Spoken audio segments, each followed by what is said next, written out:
Morning diehards, Friday morning early, so I wasn't able to check in last night. Had some commitments I had to make. Celtics take a commanding 2-0 lead in this series, and they look tremendous in doing so. They are really taking to their game to a higher level, and it's time to start considering them as possibly being the Eastern Conference representative in the NBA Finals. Let's get to the board. A couple pointers about last night's game. The Celtics lost the first quarter and trailed, and then they won the last three. Like I talk about, winning each quarter is how you win a series, how you win games, how you basically take down the house and win everything. A lot of keys last night. Al Horford continues to take his game to a high level. 13, 12, and 5. 5 assists for a big man is a huge night. And his rebounding and his ability to check Embiid/Simmons is huge. He's done a tremendous job. It's almost like Horford is getting better as the year goes on, which shows you the veteran leadership he has for this team.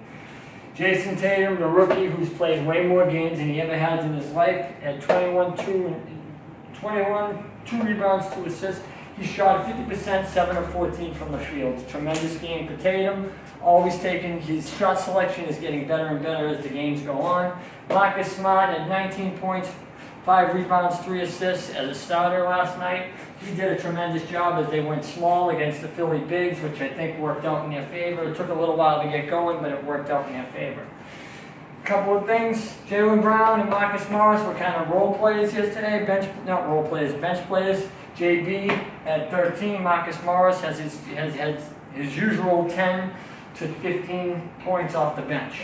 He ended up with 11. Terry Rozier, the starting point guard since Kyrie went down, has not done as good as Kyrie, but he's taken his place and been at least adequate, if not better than average, with having a night of 20 points, 7 rebounds, and a quality 9 assists.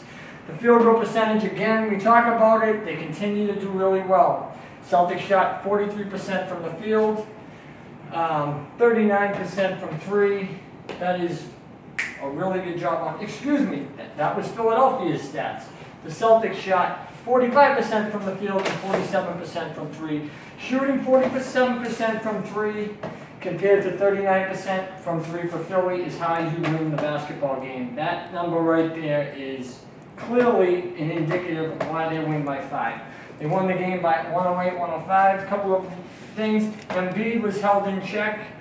14 and 5. He's going to have a double-double almost every time they play the Celtics just because of his size and length and the way he can shoot the ball from beyond the perimeter, outside of the hash marks and perimeter.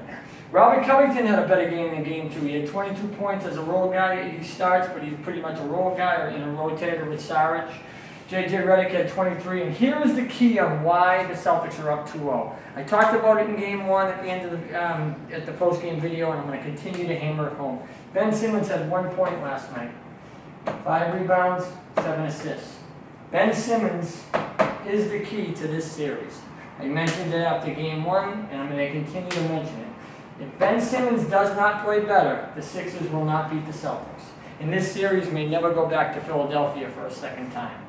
They're going back for 3 and 4, and I expect Philly to hold down home court and come back 2-2. However, if Ben Simmons does not play better, the Sixers will not beat the Celtics.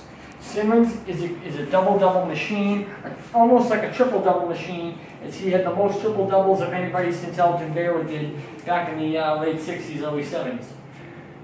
This is going about as good as expected. The Celtics are playing really well at home. They look unbeatable at home. And remember, they still have 2 more games at home, while Philly only has 3 on the road, and they have a 2-0 lead. I expect the Celtics to move on to play the winner of Cleveland and Toronto. Hopefully it's Cleveland, because I would love to give it to LeBron one more time before his career ends. And they're up 2-0. They got a day off today. They got Game 3 Saturday, I believe Saturday evening. And we'll see where we go from there. It's a road game. Don't expect the Celtics to win, but I do expect them to be in the fight.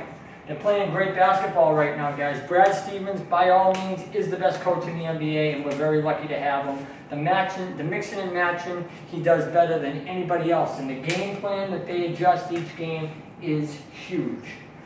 I'll check in with you tomorrow for Game 3. Celtics lead 2-0, commanding. early lead on Philly. Looking forward to the Eastern Conference Finals, which nobody thought was possible when Gordon Hayward and Kyrie Irving went down. Have a good weekend. Be safe. Enjoy the basketball games coming up.